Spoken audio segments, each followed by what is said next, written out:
Assalamualaikum warahmatullahi wabarakatuh. Perkenalkan, kami dari kelompok 2 Al-Islam. Dengan saya Ali Arsyad. Dengan saya Abdul Jamamana. Dengan saya Didi Abdulama. Dengan saya Rizky Andani. Dengan saya Ican Kebaiti. Saya Muhammad Habib Ajwar. Dan saya Muhammad Siddiq Al-Fajri. Baiklah, di sini kami akan menampilkan hasil wawancara kami oleh narasumber kami, Bapak Rifai. Selamat menyaksikan.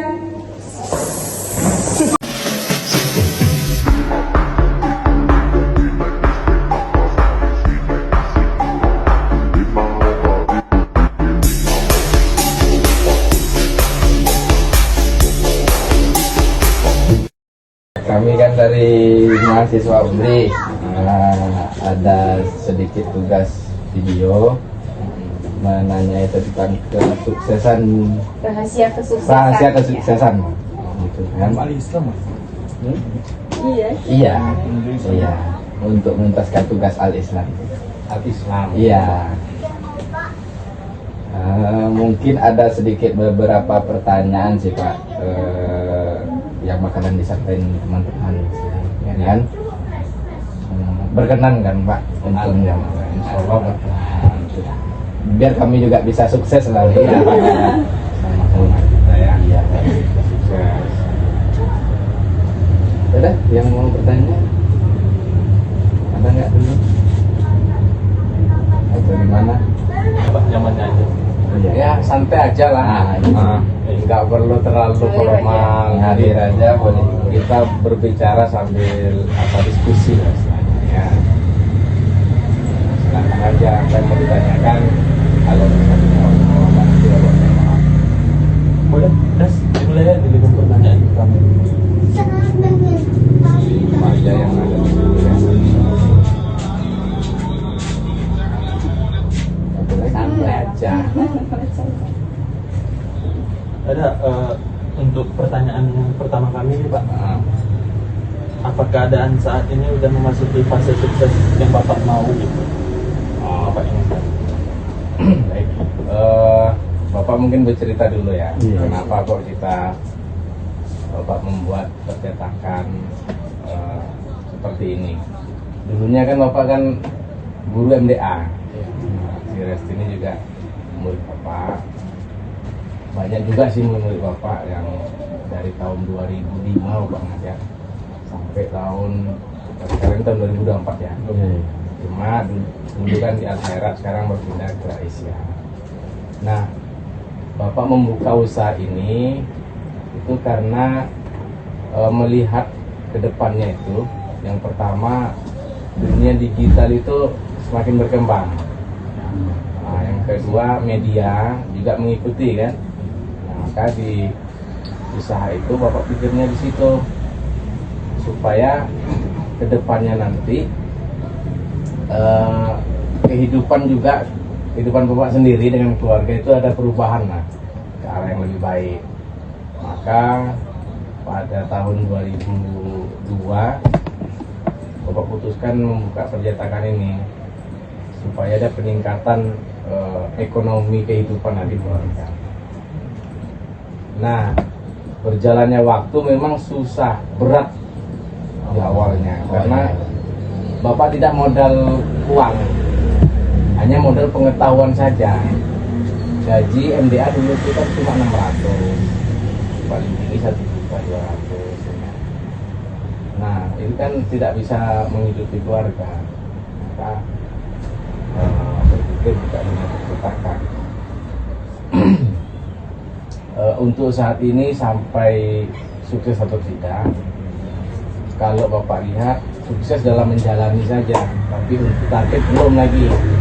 Bapak pengennya minimal ada yang bekerja sama Bapak tuh 6 orang, minim kali itu yang ada yang bekerja dengan Bapak. Kemudian alat-alat melengkapi ya, seperti cetak spanduk, laser. Nah, target Bapak sampai ke sana. Kalau dikatakan sukses, mungkin sukses menjalani aja dulu. Secara finansial belum mencapai target lah ya Pak. Masih proses ya Pak? Masih proses. Karena kan dari 2002 sampai sekarang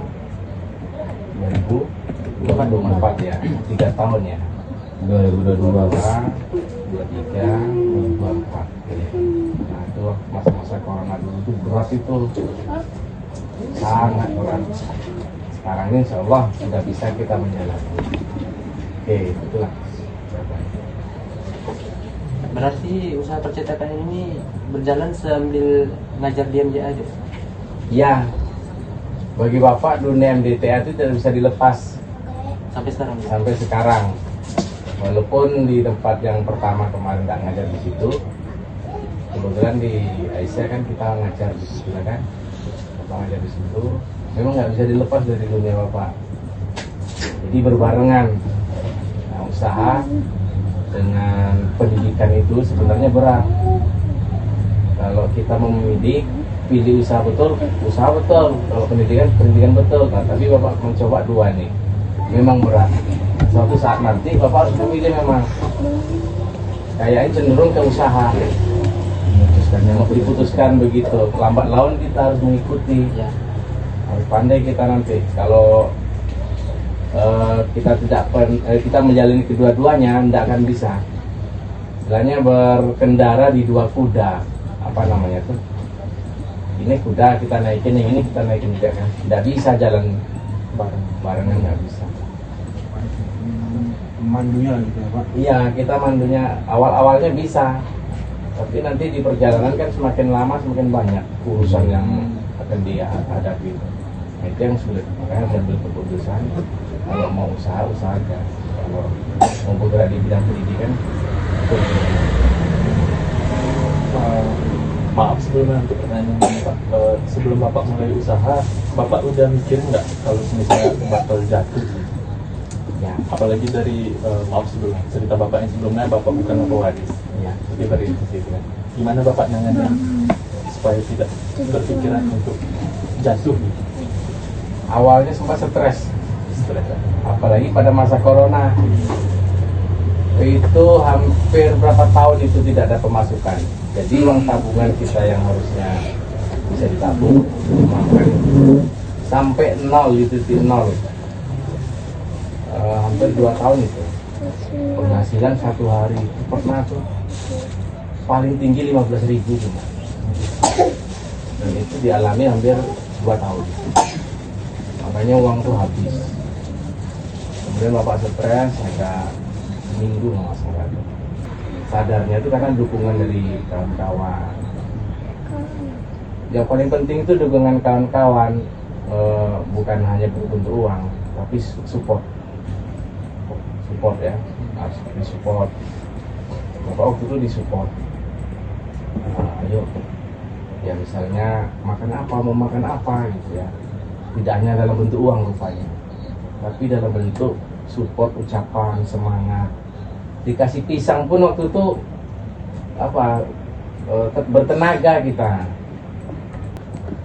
Ya macam-macam, tapi kuasa Allah juga sih memang. Ada izin Allah juga bisa ditemui video juga. Karena hampir nggak makan juga. Nah, pengusaha kalau perintis harus tahan di situ. Itu dia. Kita siap diusir orang. Bapak pernah 2 kali diusir orang. Kalau nggak sanggup bayar ini, pergilah kan. Pernah dihina orang juga, macam-macam. Nah, ketika kita sudah di posisi mapan, Allah itu akan selalu mendatangkan orang yang akan melunasi hutang kita. Kalau kita pengusaha itu, dengan cara kita dikasihnya job, pekerjaan. Nah, itulah gunanya kepercayaan tadi. Bapak ada pasang kepercayaan ke percetakan punya teman-teman. Nah, ketika ada job itu kita ambil. Nah, Bapak ngutang di percetakan punya kawan-kawannya. Model kepercayaan aja. Ini aku cetak dulu ya, spanduk misalnya 20 meter. Ini bikin X-banner misalnya, ada 10. Nah, itu kan lumayan tuh. Tapi kita ngutang dulu di sana. Nah, yang jelas pekerjaan yang diamanahkan kawan itu kita laksanakan dulu, kita berikan uang. Nanti pas dibayar, baru kita bayarkan ke percetakan.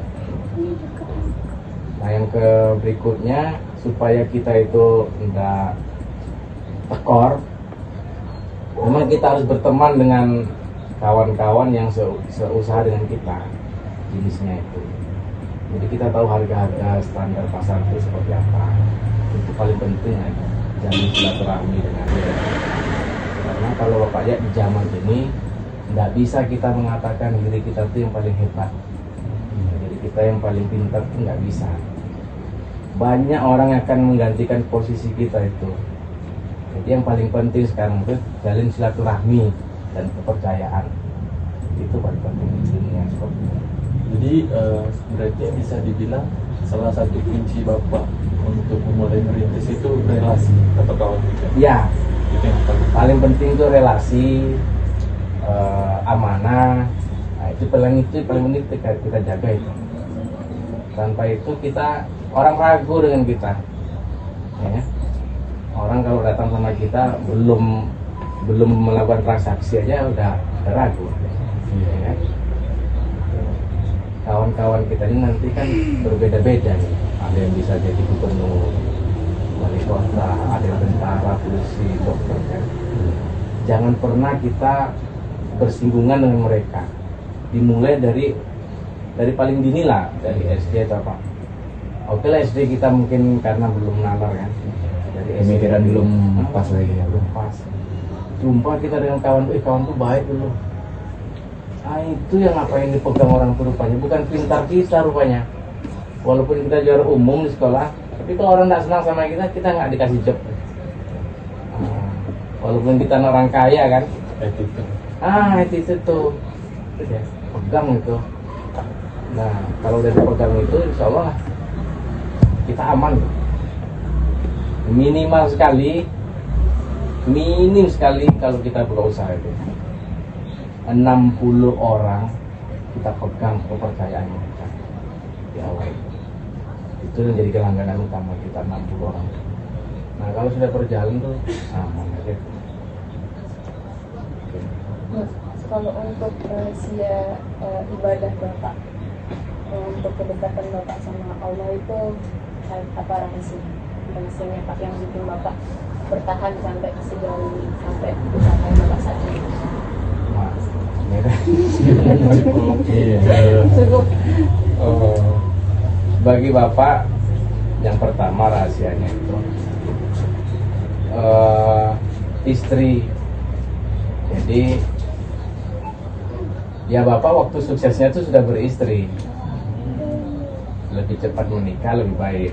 Waktu itu semester 5 kan Bapak udah menikah. Jadi tugas laki-laki itu kan mencari rezeki. Tugas perempuan membukakan rezeki. Jadi kalau kita tidak sinkron sama istri, payah kita nyari duit. Jadi kalau kita sinkron sama istri, gampang cari duit. Jadi pas kita bekerja, istri sholat duha. Nah, buka tuh, ada aja jalannya. Bapak mulai dari komputer itu 1. Itu pun Pentium 4 zaman dulu, dirakit-rakit sendiri. Dikasih lagi sendiri. Iya, Bapak bekerja, ibadahnya cuma ibadah wajib. Di sunnah-sunnah itu Bapak kurang. Tapi dengan adanya istrinya, dia sholat duha kan, pembuka rezeki. Kita nggak sempat sholat duha. Nah, jadi pas kita mencari rezeki, istri buka. Disitulah klubnya. Itu aja sih rahasianya. Sehingga sekarang ini ya alhamdulillah ada printer, laser 2, print yang cetak foto 1, komputernya 3, yang berangsur-angsur misalnya. Tapi boleh nanya, Bapak udah merasa cukup? Kalau apa cukup, namun sebenarnya target Bapak itu masih banyak lagi yang harus dipenuhi, seperti peralatan. Kemudian impian Bapak itu ada yang bekerja sama Bapak, 6 orang jadilah minimal. Nah, itu impian. Kalau sudah kita terpenuhi itu, itulah mungkin Bapak katakan tuh, itulah kesuksesan yang Bapak inginkan. Jadi standar kesuksesan Bapak ketika Bapak sudah punya karyawan. Ya, sudah bisa mengajak orang bekerja, mengajak orang sukses. Maaf Pak, sebenarnya Bapak kan udah ngerasain titik itu paling rendahnya kan, ngerasain sampai saat juga kan. gimana Bapak menyikapi kan? Kita ini pengusahaan Pak. Mm-mm. Pasti ada yang nggak suka di apa itu kan? Entah itu teman, entah itu tetangga ataupun bagaimana kan Pak. Gimana Pak menyikapinya saat ini gitu di TMB? Kayak mana Mi? Ada orang yang senang sama kita, gimana? Mungkin aja mau bodo amat lah. Kita berjalan di rel kita aja. Bila kita itu kan. Banyak, memang banyak Pak itu. Kadang kan kita nggak nih, kayak kita setelah kayak ke Bapak nih kan ceritakan. Sedangkan hasilnya padahal bagus, cuman orang tuh sengaja mengapa Pak, kayak menjelekkan padahal bagus hasilnya gitu Pak. Kayak gitu kita orang-orang padahal hasilnya bagus dibilang jelek. Iya, Si ada Pak. ada itu banyak. Baik di keluarga sendiri atau teman itu ada. Cuma bapak dengan istri berjalan aja di relnya itu. Rel kita apa? Kalau kita orang yang baik ya bos. Walaupun nasihatnya itu kan banyak. Ya, masa kamu dibikin sakit hati lah kan gitu. Ada kayak gitu, manusia kan. Itu ada ya banyak gitu. Pak ya nak diceritain gitu. Ya apa? Kalau Bapak setidaknya kita tetap di jalan yang baik aja. Iya, Nah, itu, Pak. dari rel kita. Ya intinya kita cuekin, jangan membalas kejahatan dia itu aja. Ya. Jadi Bapak lihat, ketika orang membenci kita jangan benci dia dan jangan minta Allah malas sikap dia ke kita. Jangan. Karena semakin kita minta Allah membalas perbuatan dia ke kita, maka Allah nggak akan ngabul. Tapi kalau kita cuekin aja terserah, memang dibalas sama Allah. Nah, itu nyata Bapak lihat itu tuh real gitu. Ketika Bapak nggak kan disakiti nih, nggak karu-karuan ini, nah gini. Tapi Bapak nggak minta dia itu dibalas, enggak. Nah itu nanti balasan yang dia terima itu 2 kali lipat lebih sakit. Itu biasanya yang Bapak lihat seperti itu. Itu sih kuncinya. Yang pernah dibalas. Lantaran hari pembalasan pun ada nantinya ya. Iya. Bapak pikirnya gini. Hablum minallah, hablum minan nas. Dia kalau dia tidak menjaga hubungan dengan kita, ya hablum minan nasnya, ya itu urusan dia aja. Nah, kita tetap berhubungan dengan dia baik, berhubungan dengan Allah baik. Nah Allah itu kan punya juga perasaan, nggak mungkin tak punya, karena dia menciptakan perasaan. Nggak mungkin lah diam aja. Tapi kalau kita minta itu dibalas, tidak akan dibalas. Karena dari nabi-nabi kita nabi-nabi ini, ketika Nabi Muhammad kok dia hijrah ke Taif, pernah dengar? Iya. Itu kan bukan karena disuruh sama Allah itu. Karena dia keinginan sendiri, dia ditekan sama Madinah. Enggak rasa apa, udah nggak kuat lagi rasanya, pindah aja ke Taif sendiri tanpa berdoa kepada Allah. Akhirnya pada dilempari. Tapi ketika Nabi Muhammad dari Mekah ke Madinah, pas itu disuruh sama Allah, dia menang ketika perang Badar. Nah, jadi ngambil hikmahnya dari kisah itu sih, dari para nabi. Nabi itu tidak pernah dia diajari sama Allah itu untuk membalas, biar Allah aja yang ngatur. Jadi mungkin gini yang kami tangkap dari yang ditanya kan Pak, berarti kunci kesuksesan itu bersyukur, habis itu mempunyai hubungan keluarga yang baik ya Pak ya, berumah tangga lah Ya, satunya ya Pak ya, berumah tangga. ya, doa rezeki dilancarkan berarti juga kan Pak. Iya. Terus dorongan relasi, hubungan baik sama orang, tidak apa ini? Ya, hablum minan nasnya, hablum minallahnya dijaga. Tetap dijaga. Usaha tetap kerja keras, tawakal, ibadahnya berarti yang wajib juga dijaga ya Pak ya. Dijaga itu aja. Gimana, ada teman-teman yang mau ditanyakan lagi? Ini Pak, pertanyaan terakhir saya, Ah, apa sih pesan Bapak untuk orang-orang yang sedang berusaha meraih kesuksesan itu Pak? Oke. Sepesannya gitu. Yang pertama, kalau kita mau usaha itu, kita tahu ilmunya yang kita akan buka usaha itu. Ya kan? Yang kedua, kita hobi di situ. Ya, kita hobi di situ. Senang kita menggeluti itu. Walaupun orang nggak ada lagi yang menggeluti itu, kita senang di situ. Itu sukses. Yang ketiga, berani mengambil sikap. Ya. Orang yang cerdas itu dia menyisakan uangnya untuk usaha itu, bukan dihabiskan semua. Kalau perlu 70% untuk usaha, 30%-nya untuk dia konsumsi. Nah, itu orang yang cerdas mengatur keuangan. Kemudian yang terakhir, jalin silaturahmi. Itu dia. Tahu ilmunya, hobi di situ, kemudian mau mengeluarkan biaya untuk usaha itu, jalin silaturahmi.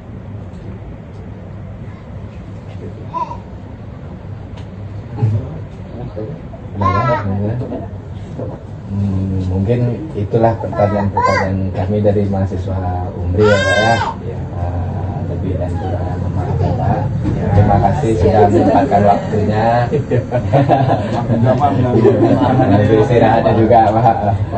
Bapak senang sih. Semoga apa yang Bapak sampaikan tadi bisa diambil Manfaatnya. ilmunya. Iya. Yang jelas kalau mau cepat sukses, cepat menikah memang. Iya, semoga disegerakan. Jadi kata Nabi kan 10 di antara pintu rezeki uang. Rezeki kan banyak, rezeki uang. 9-nya itu berdagang. 1-nya itu tadi jadi guru. Nah, nilainya sama nih 10 nih. Tapi yang paling banyak nilai uangnya itu berdagang 9 pintu. Kalau di pendidikan jangan berharap jadi orang kaya. Ya guru itu ya levelnya ya guru ya, rumahnya ya begitu aja. Itulah. Nah, kalian kan nanti memutuskan mau jadi guru, pengusaha, pejabat, presiden, Amin. ya jabat apa rezekinya kan kita nggak tahu kan. Bapak aja dulu pas jadi guru SD nggak pernah berpikir mau seperti ini. Dan jangan pernah memandang orang dengan jabatannya, jangan pernah diremehkan itu. Itulah Pak, terima kasih atas waktunya ya Pak ya. Assalamualaikum warahmatullahi wabarakatuh. Waalaikumsalam. Sek